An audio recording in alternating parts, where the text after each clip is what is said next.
¿Cuál es el sentido del judaísmo y por qué tantas personas se inclinan a él? Escucha, conoce, empatiza, cuestiónate. No juzgues al judaísmo por los judíos, júzgalo por ti mismo. Soy Lian Jafif Nahmias, bienvenidos a Historias de Reencuentro.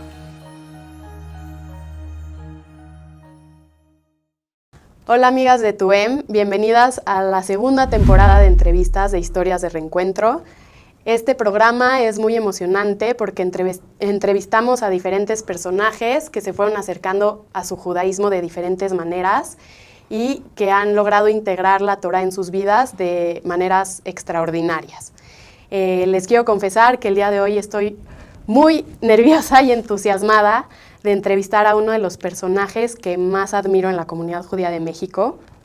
Él se inclina a tener un amplio conocimiento en materias como ciencias naturales, filosofía, lógica, historia, además de inclinarse hacia pensadores racionalistas como Ibn Ezra, Ralbag, Rambam, Rav Sadia Gaon, Abarbanel, solo por mencionar algunos. Con ustedes, Rav Marcos Meta. Rav, muchas gracias por venir aquí hoy. Muchas gracias por la invitación. A mí también me emociona mucho. Sí. Me presentaste bien, ¿no? Para comenzar, me gustaría saber qué es para usted el fondo y la forma de la Torá. Más o menos, ¿cómo era la dinámica familiar en su infancia? Gracias por la invitación. Gracias por... Me llevas insistiendo mucho tiempo para este encuentro. Muy emocionado de poder platicar un poco de mí, de mi proceso. Mi infancia. Yo provengo de una familia. Mi nombre es Marcos Meta Mawaseb. Pertenezco a la comunidad Monte Sinaí. Mi papá nacido en México, mi mamá nacida en Damasco, Siria. Los dos son judíos provenientes de Damasco. En mi casa no se observaba la halajá al pie de la letra. Sin embargo, si tú conoces un poco la idiosincrasia Shami, es una casa de mucha tradición judía, de mucho respeto a los hajamim, de mucha honra y orgullo al judaísmo. Lo cuidamos muy bien. Mi mamá siempre nos habló de una manera muy respetuosa de los rabinos de Damasco. Mi papá con mucho cariño nos contaba de los líderes espirituales de la comunidad judía en México de su época. Mi papá nació en 1930. Wow. Entonces yo crecí en una casa orgullosamente judía, orgullosamente tradicionalista, en donde había muchas mitzvot que se cuidaban con cariño y de una manera muy minuciosa. Por ejemplo, el tema de kashrut en carne y en pescado era absoluto para mí y para mis hermanos. Era una educación clara, que no debemos de comer carne o pescado en la calle que no sea kasher. Inclusive me acuerdo de una anécdota muy padre, que más o menos a los 8 años, 9 años, nos llevaron mis papás con otras 2 familias amigas a Las Vegas. Uh-huh. Y a mí me dio una infección de estómago muy fuerte. Una de las amigas de mi mamá le recomienda, a mi mamá le dice, pídele un caldo de pollo a tu hijo, se siente mal. Y mi mamá, me acuerdo cómo le dijo de una manera tajante y absoluta, de ninguna manera el caldo de pollo no es kasher y nosotros no comemos carne que no sea kasher. Lo mismo, por ejemplo, había productos que en mi casa no podían entrar, cosas con grenetina, las papas tenían que tener supervisión porque decían que el aceite, las gelatinas, no es que se fijaban en la lista de kashrut de manera minuciosa, pero había cosas muy que se cuidaban mucho, muy cuidadosas en temas de cuidado de la halajá. Shabbat, pues tradicionalista, como todo shami, o la mayoría de los shamis más bien, el viernes en la noche, el kiddush es obligatorio en la casa, con la familia. Kippur, Pesach, no comer en la calle nada que no sea kasher de Pesach. Sin embargo, yo crecí como una persona no religiosa, no cuidaba Shabbat, estudié en el colegio hebreo Monte Sinaí hasta primero de secundaria. No, la mayoría de la observancia de la halajá no era algo que era parte ni de mi vida ni de la vida de mis papás. Sin embargo, mucho cariño, mucho respeto a la Torah, a la tradición y a los líderes espirituales que nos guían. Tú me preguntaste, forma y fondo. Si entendemos la forma como el cuidado del halajá y el fondo como parte del fondo, no el fondo de manera completa, pero como parte del fondo, el corazón, la emoción, el orgullo, la alegría de pertenecer al pueblo de Israel y de servir a Kadosh Baruj Hu y de cumplir parte de sus mitzvot con emoción, sin lugar a dudas. Mi familia me educó con un gran fondo en el judaísmo, aunque la forma no estuviera tan estructurada, ¿no? El esqueleto del judaísmo no estuviera tan estructurado. Un punto más, hoy en día yo entiendo forma y fondo de una manera muy distinta. ¿Cómo la entiendo? La forma del judaísmo es, el esqueleto del judaísmo efectivamente es el cuidado del halajá. Esa estructura es el esqueleto que mantiene sólido el judaísmo y lo ha mantenido durante todas las generaciones. No me queda duda alguna que si estamos acá parados como judíos orgullosos, el esqueleto del judaísmo, que es la halajá, ha sido la estructura que lo sostiene. ¿Okay? El fondo, hoy lo entiendo más como el propósito. No lo entiendo como una parte emocional solamente, el propósito lo entiendo como a qué te tienen que llevar las mitzvot, el cuidado de la mitzvah, el cuidado de la halajá, la observancia de la Torah. Y mi creencia absoluta hoy es en dirección al famoso, monumental Rabbi Moshe ben Maimón, el Rambam, que explica que toda la estructura del esqueleto tiene que llevar a la persona a ser un ser humano pleno, equilibrado, perfeccionado en sus cualidades, en su comportamiento, en su persona, para poder apegarse a Dios. Apegarse a Dios entendido como el conocimiento de Dios al nivel que puede el ser humano conocerlo. El conocimiento de la esencia divina, el reconocimiento de Dios a través de la naturaleza, la contemplación, la investigación.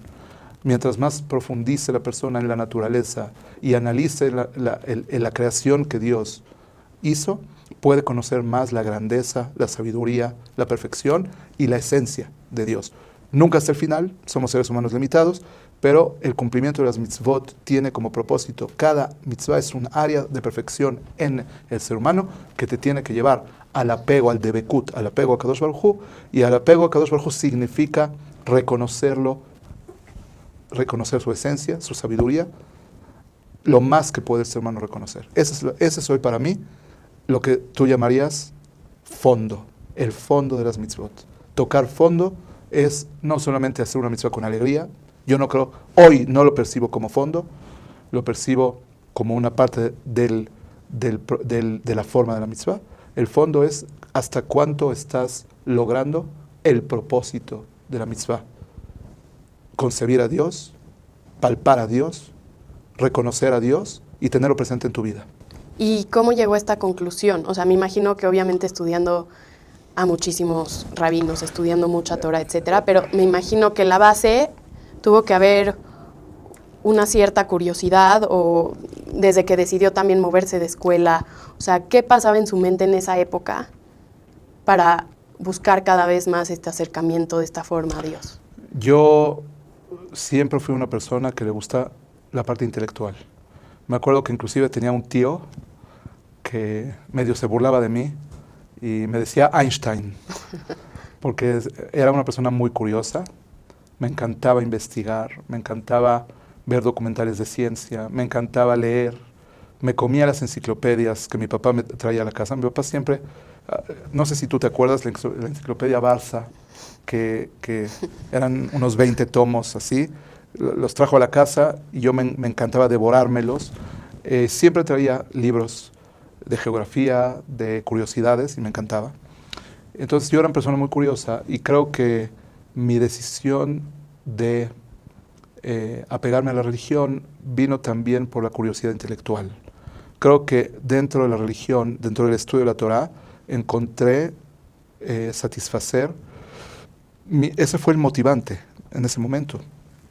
satisfacer una inquietud intelectual que tenía y también una inquietud de propósito, como que siempre me molestó el tema del propósito del ser humano.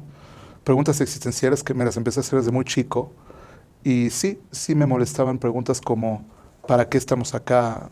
¿Cuál es el propósito de vivir? ¿Para qué vivir? ¿Qué hace al ser humano un ser humano completo, feliz, pleno? ¿Qué debe sentir el ser humano? Preguntas como esas. Sentí que la religión es una vía para encontrar respuestas y por eso me dirigí hacia este lugar, ¿no? En mi proceso de Teshuvah pasé por muchos pasos de proceso. Obviamente hoy, a mis 45 años, tengo mucho más estructurado pues, lo que es la religión para mí, lo que es la Torah para mí, lo que es la halajá, el lugar de cada parte de la Torah, la filosofía judía, pero no siempre fue claro. Es un camino, la Torah, como todos sabemos, cada rab es una opinión. Hay corrientes hasídicas, hay corrientes sefaradim, hay corrientes lituanas, hay corrientes de pensamiento en el judaísmo y toma tiempo ir depurando, ir filtrando, ir conociendo, ir decidiendo qué es lo apto para ti, con qué te identificas, qué crees que es lo más correcto. Y hoy siento que parte de las definiciones que te dije acerca de fondo y forma ya son un producto de una trayectoria de décadas de búsqueda, ¿no? y de investigación. Y cuando tuvo este proceso, ¿qué aspiraciones tenía en su infancia? ¿Se proyectaba usted como rabino comunitario? ¿Cómo fue que se fue definiendo usted mismo? Yo, cuando era chico, soñaba con 3 cosas. Quería ser una de 3. Me gustaba la biología mucho. Me gustaba los aviones, me encantaban. Quería ser piloto de avión. Y también me gustaba la parte rabínica. Me acuerdo que jugaba a ser jajam de chiquito, inclusive antes de hacerme religioso. Y bueno, el proceso de hacerme religioso, conocí a amigos muy buenos que me llevaron al Talmud Torah. Primero al Talmud Torah de Tennyson, ahí en Polanco, luego al Talmud Torah del Bet Knesset Eliyahu Fasja, en la entrada de Tecamachalco, y ahí fueron mis primeros encuentros con estudio de Torah, con rabinos maravillosos que marcaron mucho mi alma, mi pensamiento. Hajam David Harari, que Hashem le mande refuah shelema, Hajam Yosef Malech, que fue mi primer maestro de Gemara, Hajam Nisim Hanan, mi primer maestro de Halajá, Hajam Eliyahu Birch, que en paz descanse, mi primer maestro de Ta'amim, de Humash y de Tefilá, y Hajam Shaul Kredi, que en esas épocas comenzaba él su trayectoria rabínica, y Hajam Yaakov Nakach. Ellos fueron mis líderes cuando yo era pequeño y cada quien me dejó mensajes bellos, me dejó enseñanzas, me dejó aprendizajes. Y como te dije, yo estudié en el Colegio Obrero Monte Sinai hasta primero de secundaria. Ya cuando me empecé a ser más religioso, empecé a cuidar mitzvot, empecé a cuidar Shabbat, a mis papás nunca les molestó que yo me hiciera más religioso. Les molestó que me haga religioso cuando empecé a descuidar partes de mi vida por hacerme religioso. Descuidaba los estudios. La verdad es que dejé de jugar un poco. Me la pasaba estudiando y eso les preocupaba un poco. Pensaban que un niño de esa edad, yo tenía 13 años, 12, 13 años, debe jugar más, debe estar más con amigos, más que estudiar. Entonces ellos quisieron, como en su preocupación, acompañarme para que no vaya a haber ahí pues, focos rojos, ¿no? Una preocupación genuina de los padres es que los hijos no se extremicen. Y puedo reconocerte que un Baal Teshuvah, una persona que empieza a hacer Teshuvah, sí existe el riesgo latente de que se extremice, por lo menos en el principio de su camino. Claro. Y cuando hablo de extremizarse, me refiero a abandonar áreas de su vida que son importantes por pensar que están mal o por pensar que no son relevantes, para darle más peso a temas relacionados con la religión, con el estudio de la Torah o con temas de halajá. Y pues ellos estuvieron pendientes de que no pasara algo así. ¿Qué tanto tuvieron éxito? Pues algo de éxito, sí te puedo reconocer que distingo en mí una época de extremismo religioso. Otra vez, extremismo religioso entendido como el abandono de áreas de mi vida que son importantes, familiares, amistades, descuido personal inclusive, por estar enfocado en temas de religión. Claro. Y hoy en día su familia, ¿cómo lo ve? O sea, familia nuclear, ¿de dónde? Toda mi familia, te digo, gracias a Dios y gracias a la compañía de grandes seres humanos, mi proceso de Teshuvá fue sano, se corrigió en lo que se tenía que corregir, corregimos y enderezamos con el tiempo. Yo me cambié a la yeshiva, entré en segundo de secundaria a la yeshiva, estudié 3 años en Israel, alrededor de 15 años en el Kolel Maor Abraham Keter Torah, con maestros excepcionales, grupos de gente maravillosos, y en ese proceso adquirimos muchos conocimientos de halajá, talmúdicos, de filosofía judía, inmensamente agradecido por ese proceso, que me llevó a ser lo que soy hoy, absolutamente. Y mi familia lo ve con orgullo. Me acuerdo que mi tío, uno de mis tíos, que en paz descanse, mi tío Carlos, me dijo, mira, decidiste ser rabino. Si vas a ser rabino, tienes que ser el mejor rabino. Y mi familia en general, mis papás, mis hermanos, mis tíos, primos, me ven con admiración, me ven con mucho respeto y aplauden mucho el camino que escogí. ¿Cuál fue el reto filosófico más grande que tuvo cuando empezó a profundizar en conocimientos? Uno de los retos filosóficos más importantes que me acompañan hasta hoy en día es dentro de todas las opiniones, de todos los puntos de vista que hay en la religión, los enfoques, los acercamientos, las corrientes, poder saber cómo filtrar, cómo decidir qué es lo que considero que es correcto. No podemos negar que en el judaísmo hay debates, en el judaísmo hay opiniones, hay discrepancias, hay puntos de vista. Y una persona estudiosa de la Torah que tiene frente a él toda esa cantidad de conocimiento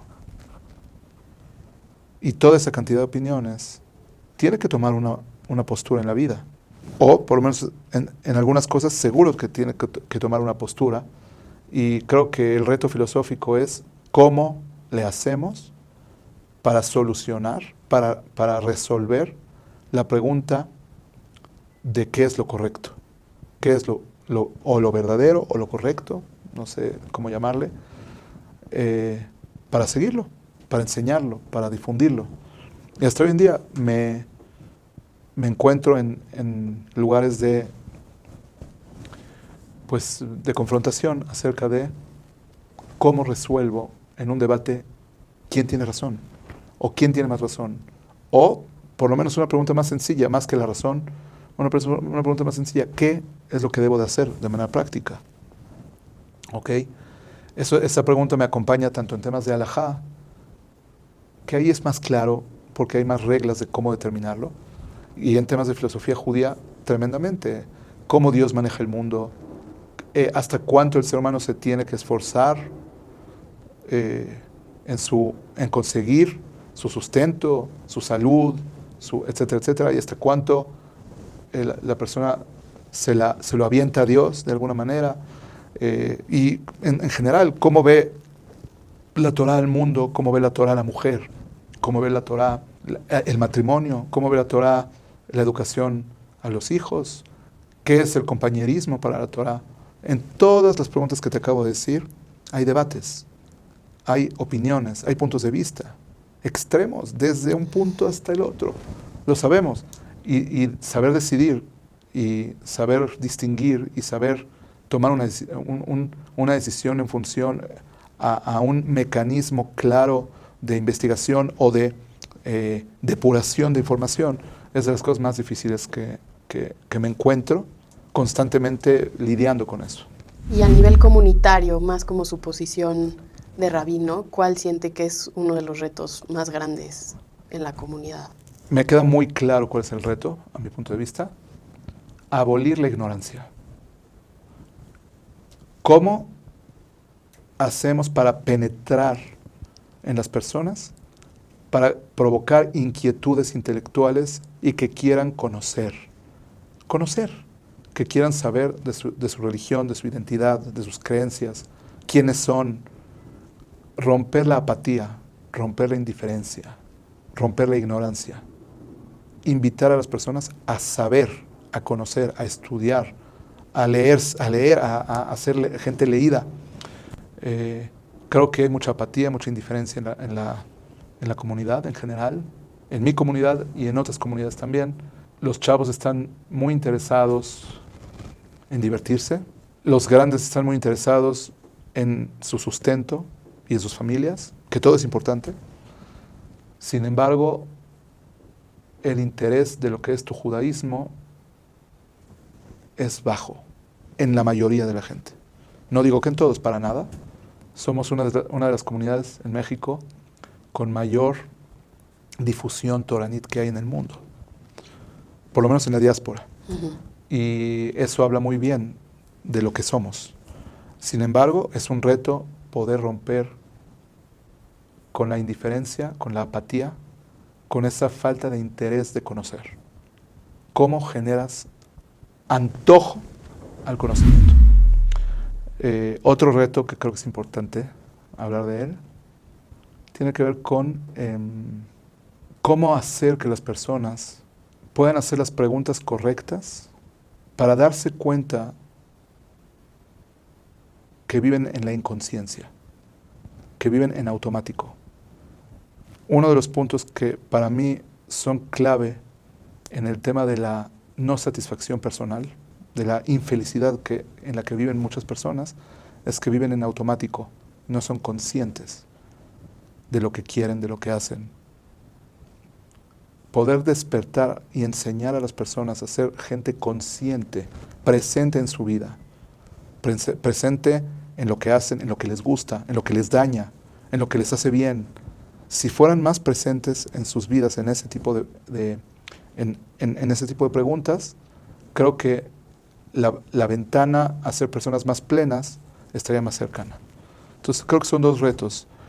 Siento que mucha, en la comunidad en general, las personas están sedientas, hambrientas, porque les enseñan cómo pueden vivir más felices, más satisfechos con sus vidas. Y creo que es un reto enseñarles las herramientas que necesitamos para poder vivir mejor su vida, más satisfechos, más plenos, más autorrealizados. Y pues, ¿quién lo inspira, Rab? ¿Qué lo inspira? ¿Qué ambientes lo inspiran actualmente? ¿Me preguntas personas, personajes, personas? De todo, desde personas, ambientes en general. Pueden ser de antaño también. Sí, claro. Bueno, mis íconos de inspiración están en los libros. Me inspira Maimónides plenamente, grandemente. Un rabino equilibrado en todo, ¿no? En su conocimiento de Torah, en su práctica de la Torah, en su conocimiento del mundo, en su involucramiento al mundo, en su búsqueda de bienestar para el mundo. Una persona que no huye de lo complejo. Es lo que más admiro del Rambam. El Rambam es un rab que no huye de la complejidad, enfrenta la complejidad. Y una de las cosas que vemos en las personas es que cuando ven algo complejo quieren huir. Por eso siempre buscan respuestas fáciles a las preguntas más difíciles. Y no pueden salir de una clase quedándose con dudas. Y el Rambam nos enseña todo lo contrario. El Rambam nos enseña a respetar la complejidad. Nos enseña a saber que a lo mejor te vas a quedar décadas con tu pregunta sin resolver. Pero es mejor una pregunta bien formulada que una respuesta inmediata, medio formulada, que calma conciencias, pero no calma realmente el fondo de la pregunta. Entonces el Rambam me inspira en muchas áreas, Obviamente hay otras figuras rabínicas que están en mi vida y son voces. Me inspira mucho una buena tefilá. Me inspira mucho una tefilá muy bien cantada con la liturgia sefaradí. Me hace sentirme conectado con mi pasado, me hace sentir que soy parte de una cadena que no comenzó ayer. Me hace sentir realmente el tiempo que tenemos atrás de nosotros. Escuchar y pensar en los rabinos del pasado, especialmente los que tienen que ver con la cadena sefaradí, me inspira mucho porque me siento identificado, me siento cercano. Cuando voy a cementerios donde están rabbanim enterrados, me tocó estar en Polonia, fuimos a Lublin, fuimos a Varsovia, y cuando vimos a los rabinos que tanto estudio enterrados ahí, ver sus nombres, ver las fechas donde estaban, cuando vivieron, me generó un sentimiento de inspiración, como diciendo, esto fue real, esta gente existió, esta gente vivió. Entonces sí me inspira, la piedra me inspira, la historia me inspira, la música me inspira, y personajes actuales, rabbanim actuales que me inspiran. No quiero decir muchos nombres, pero puedo decir que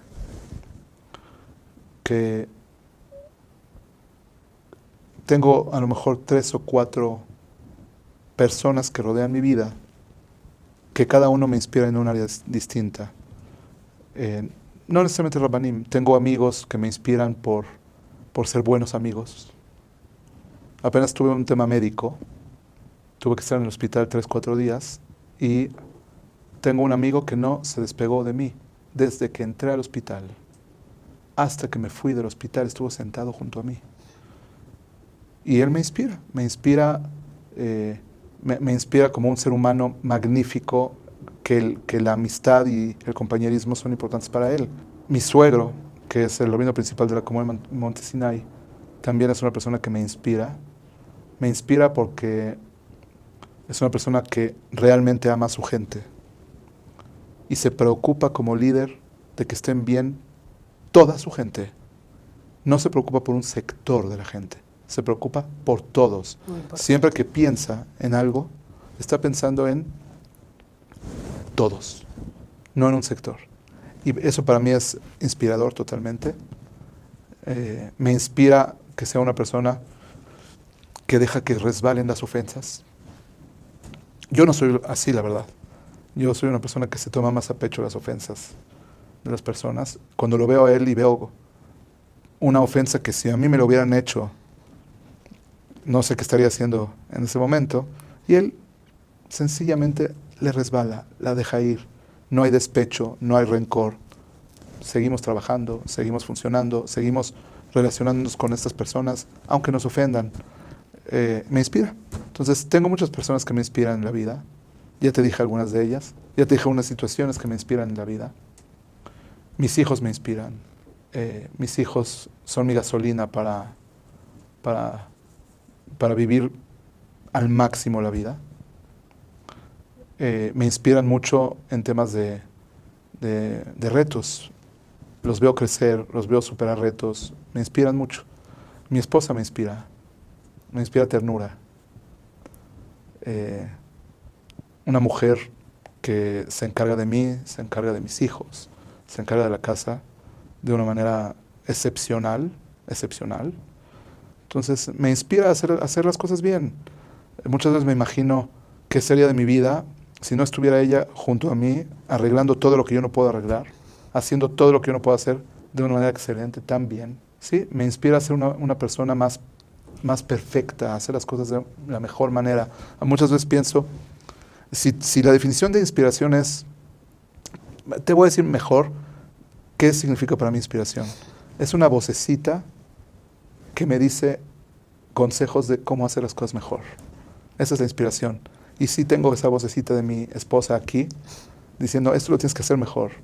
No estás haciendo esto como debe ser, etcétera, etcétera.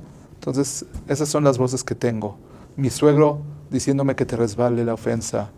Mi amigo diciéndome, esto es ser un buen amigo.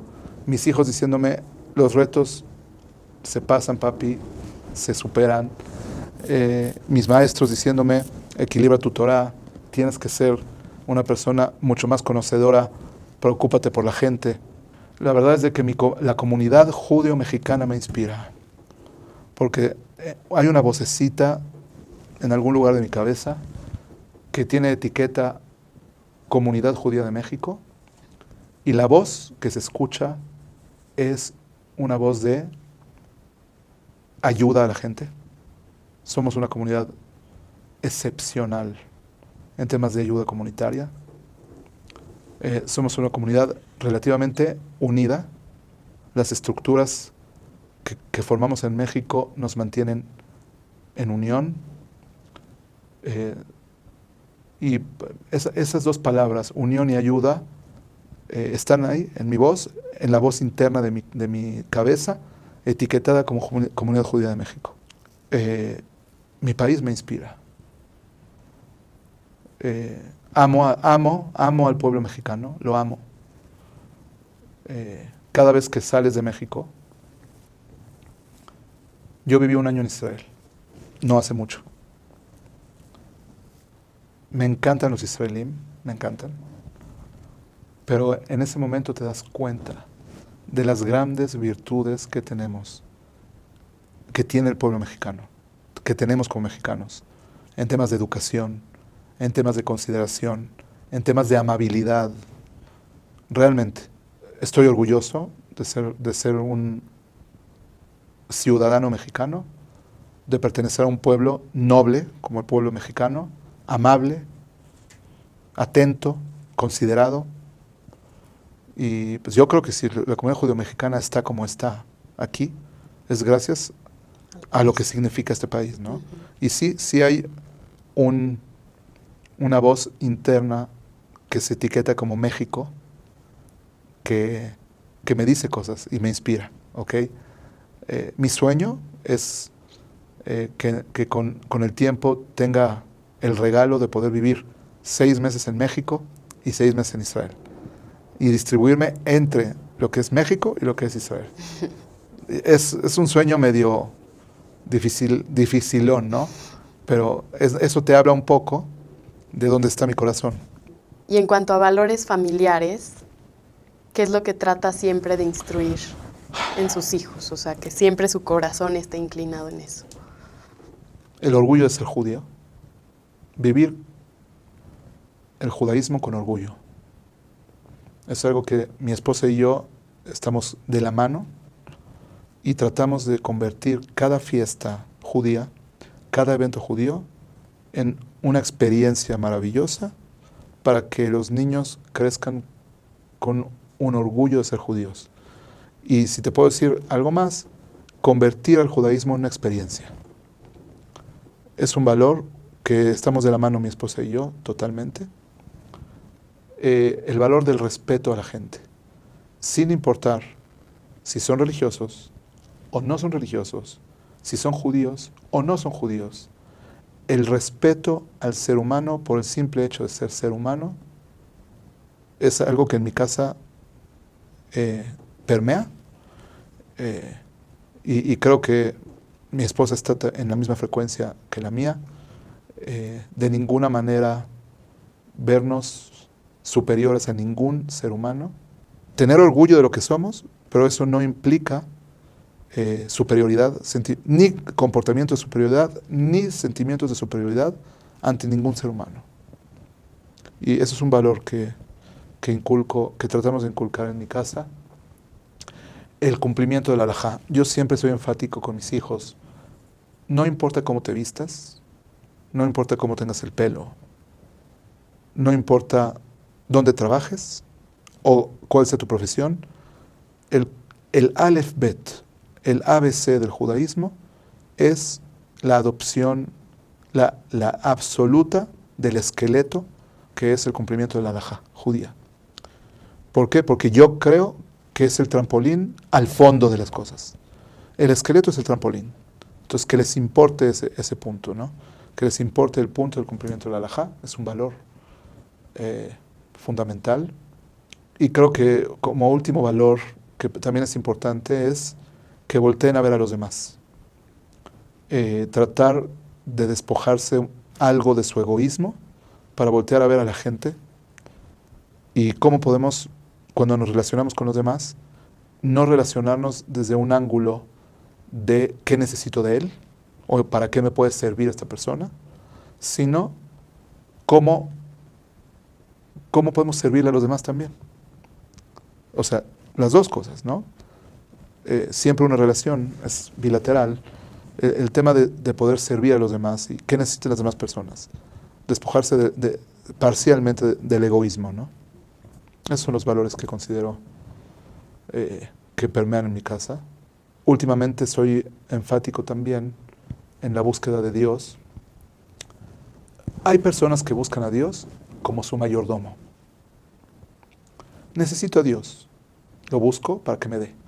Yo le llamo, buscan a Dios que sea el mayordomo de uno. Y yo estoy enfático en que Dios es el centro. Dios no es tu mayordomo. No buscamos a Dios porque queremos algo de Él. ¿Ok? Buscamos a Dios porque el propósito del ser humano es conocer a Dios. Para eso está. Entonces, buscar a Dios, amar a Dios, encontrar a Dios, porque es el propósito del ser humano y es el centro.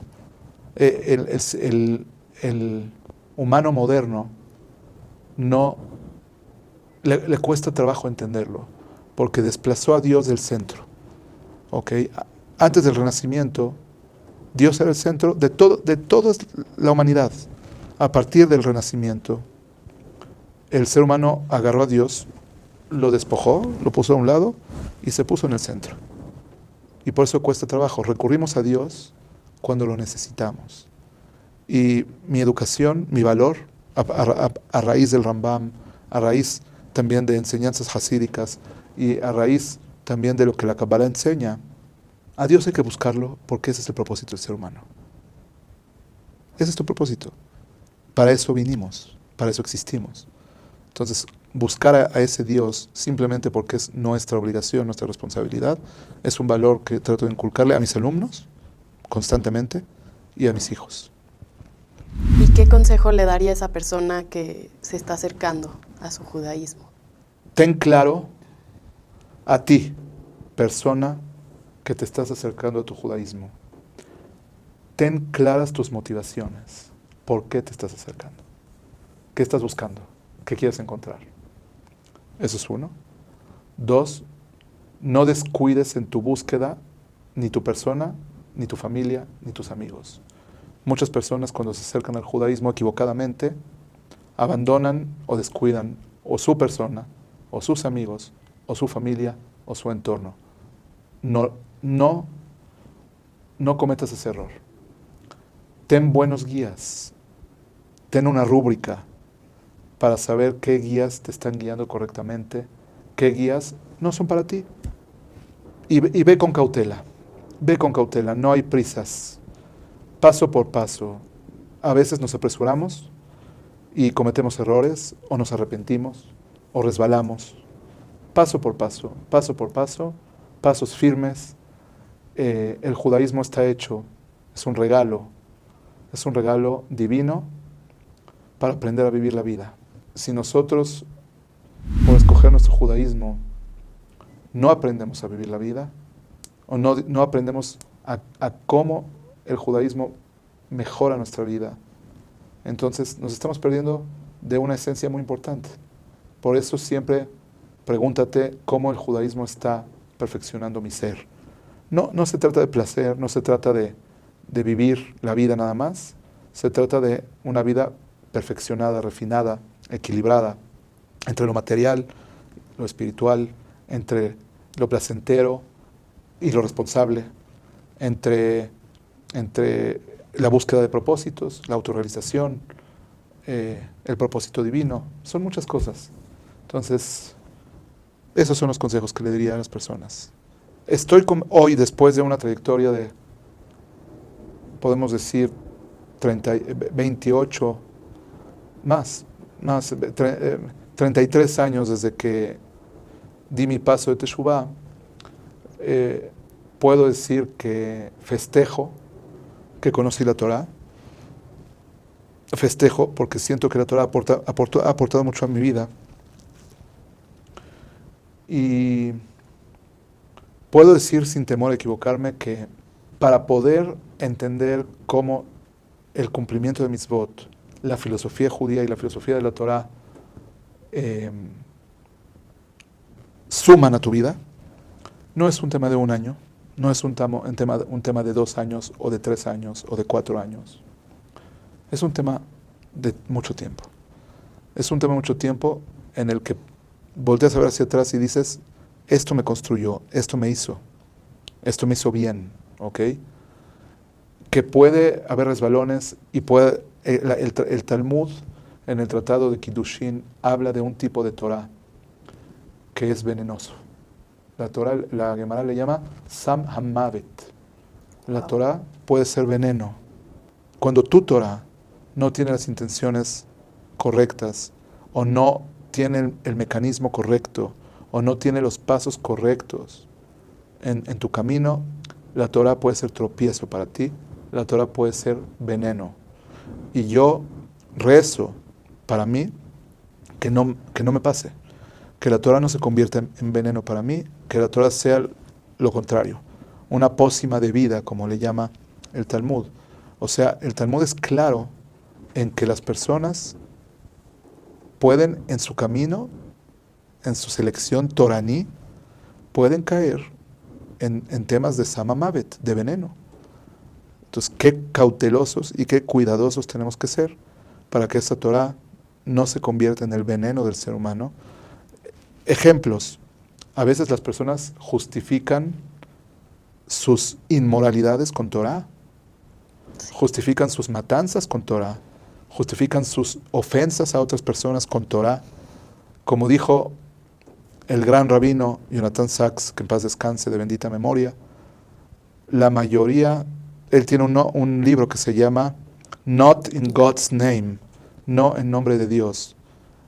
Las atrocidades más grandes de la historia se han hecho en nombre de Dios. Recemos porque no seamos de esas personas que usamos el nombre de Dios para vivir chueco, para vivir pervertidos, para hacer perversiones. Equivocaciones todos los seres humanos podemos tener. Claro. Pero a veces convertimos a la Torah en una ideología que es venenosa. Eso es un gran reto, es un gran riesgo. Mi consejo, preguntémonos y preguntémonos y preguntémonos todo el tiempo si nuestra Torah es pócima de vida o nuestra Torah es venenosa para nosotros, para los demás. Y siempre está la oportunidad de corregir, la oportunidad de cambiar, la oportunidad de cambiar rumbo. Ese es mi consejo adicional. Pues le agradezco, Rab. Cambiando un poquito ese ambiente, yo creo que su Torah siempre ha sido de mucho valor, de mucha vida. Nos permite cuestionarnos a los alumnos todas estas preguntas que no siempre son fáciles de formular, que a veces toma una vida, pero en usted hemos encontrado una Torah muy valiosa. Muchas gracias. Y esperemos seguir adquiriendo contento de las preguntas de la entrevista, de estar aquí contigo, y pues estoy a disposición de más. Gracias y felicidades por llegar a donde está. Gracias. Gracias. Y a todos ustedes, amigas, gracias por acompañarnos. Nos vemos hasta la próxima.